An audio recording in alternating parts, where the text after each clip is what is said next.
Hello दोस्तों, मैं राजल चौक से फिर से आपका स्वागत करती हूँ हमारे फ्रंट पेज न्यूज़ के यूट्यूब चैनल पे। दोस्तों, हमेशा की तरह नई खबरों से रूबरू कराने हम फिर से आ गए हैं। तो जानते हैं आज की खबर में क्या नया है और इस खबर से आपको क्या नॉलेज मिलेगा, तो वो भी हम देख लेते हैं। दोस्तों, किसानों से जुड़ा बिल लोकसभा में पारित हुआ है। जी हाँ दोस्तों, केंद्र सरकार संसद के मौजूदा मानसून सत्र में किसानों से संबंधित कृषि उपज व्यापार और वाणिज्य संवर्धन और सुविधा प्रदान करना विधेयक 2020, कृषक सशक्तिकरण और संरक्षण मूल्य आश्वासन और कृषि सेवा पर करार विधेयक और आवश्यक वस्तु संशोधन विधेयक 2020 लेकर आई है। ये बिल कल 17 सितंबर को लोकसभा में पारित हो गया।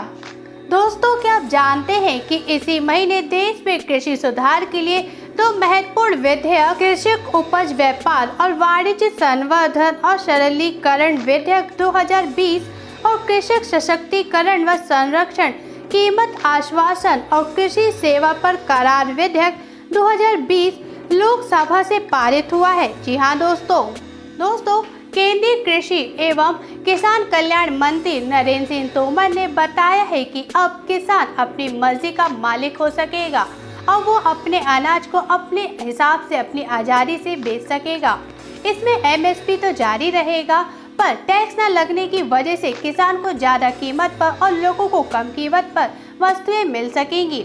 दोस्तों, आपको बता दें, इससे कृषि निवेश में भी बढ़ावा होगा, तेजी आएगी और रोजगार में भी बढ़ावा मिलेगा और अर्थव्यवस्था भी मजबूत रहेगी। इस बिल के पारित होने पर प्रधानमंत्री नरेंद्र मोदी जी ने भी ट्वीट किया है। उन्होंने कहा है कि ऐतिहासिक कृषि सुधार विधेयकों का पारित होना देश के किसानों और कृषि क्षेत्र के लिए एक महत्वपूर्ण क्षण है। ये विधेयक सही मायने में किसानों को बिचौलियों और तमाम अवरोधों से मुक्त करेंगे। इस कृषि सुधार से किसानों को अपनी उपज बेचने के लिए नए नए अवसर मिलेंगे, जिससे उनका मुनाफा बढ़ेगा। इससे हमारे कृषि क्षेत्र को जहां आधुनिक टेक्नोलॉजी का लाभ मिलेगा, वहीं अन्नदाता सशक्त होंगे। उन्होंने ये भी कहा है कि किसानों को भ्रमित करने में बहुत सारी शक्ति लगी हुई है।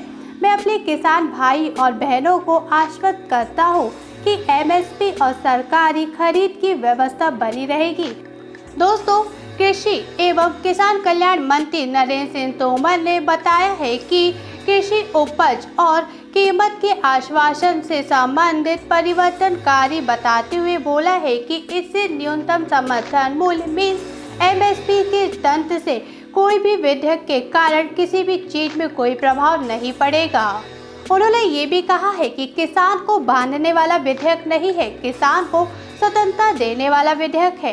इससे प्रतिस्पर्धा बढ़ेगी और किसान के लिए सही मूल्य के लिए सही दाम दिलाने के लिए उन्हें सुनिश्चित करना है और निजी निवेश के साथ प्रौद्योगिकी में सुलभ होगा और ये काफी चीजों में भी उनको सुधार मिलेगा। तोमर ने लोकसभा में कृषि उपज व्यापार और वाणिज्य संवर्धन और सुविधा विधेयक 2020 और कृषक सशक्तिकरण एवं संरक्षण कीमत आश्वासन समझौता और कृषि सेवा पर करार विधेयक 2020 पर हुई चर्चा का जवाब देते हुए कहा, कोई भी व्यापारी अमानत में खयानत नहीं कर पाएगा। इसमें किसानों को 3 दिन में भुगतान की गारंटी देने की बात है। इन प्रस्तावित कानूनों में सभी तरह की सुरक्षा का प्रावधान किया गया है। राष्ट्रीय जनतांत्रिक गठबंधन के घटक शिरोमणि अकाली दल ने भी इन विधेयकों का पुरजोर विरोध किया। अकाली दल के नेता सुखबीर बादल ने लोकसभा में घोषणा की कि उनकी पार्टी की मंत्री हरसिमरत और बादल मंत्रिमंडल से इस्तीफा देंगी। इसके बाद हरसिमरत कौर बादल ने ट्वीट किया कि उन्होंने केंद्रीय मंत्रिमंडल से इस्तीफा दे दिया है। इन विधेयकों पर कई विपक्षी दलों का तर्क है कि एमएसपी प्रणाली द्वारा किसानों को प्रदान किए गए सुरक्षा कवच को कमजोर कर देगा और बड़ी कंपनियों द्वारा किसानों के शोषण की स्थिति को जन्म देगा। इसी के साथ कृषि मंत्री के जवाब के बाद लोकसभा ने कुछ विपक्षी सदस्यों के संशोधन को अस्वीकार करते हुए कृषि उपज व्यापार और वाणिज्य संवर्धन और सुविधा विधेयक 2020 और कृषक सशक्तिकरण एवं संरक्षण कीमत आश्वासन समझौता और कृषि सेवा पर करार विधेयक 2020 को ध्वनिमत से मंजूरी दे दी है। विधेयकों पर कांग्रेस के विरोध पर जिक्र करते हुए कृषि मंत्री ने कहा कि जब मनमोहन सिंह प्रधानमंत्री थे तब दिल्ली में एक सम्मेलन में कहा गया था कि एक साझा एकल बाजार होना चाहिए और इस संबंध में एक राष्ट्र एक बाजार का विचार उद्धृत किया गया था। उन्होंने कहा कि कांग्रेस के घोषणा पत्र में कहा गया था कि कृषि उपज मंडी संबंधी अधिनियम में संशोधन किया जाएगा। मंत्री ने कहा कि प्रधानमंत्री नरेंद्र मोदी जी के रहते हुए गांव, गरीब और किसानों का ना तो कभी अहित हुआ है और ना ही कभी होगा। उनके नेतृत्व में किसान के जीवन में क्रांतिकारी बदलाव लाने वाले ये विधेयक लाए गए हैं। तो दोस्तों, ये तक किसानों से जुड़े हुए जो बिल लोकसभा में पारित हुए हैं उसके बारे में, और इससे जुड़े हुए जो मंत्रियों में डिस्कशन चल रहे हैं, किसानों के लिए कितना लाभ होगा, लोगों के लिए क्या लाभ होगा, अर्थव्यवस्था कितनी मजबूत होगी, वो सब हम आगे देखेंगे और आगे जो भी नई खबर आएगी वो हम आपको देते रहेंगे, बताते रहेंगे।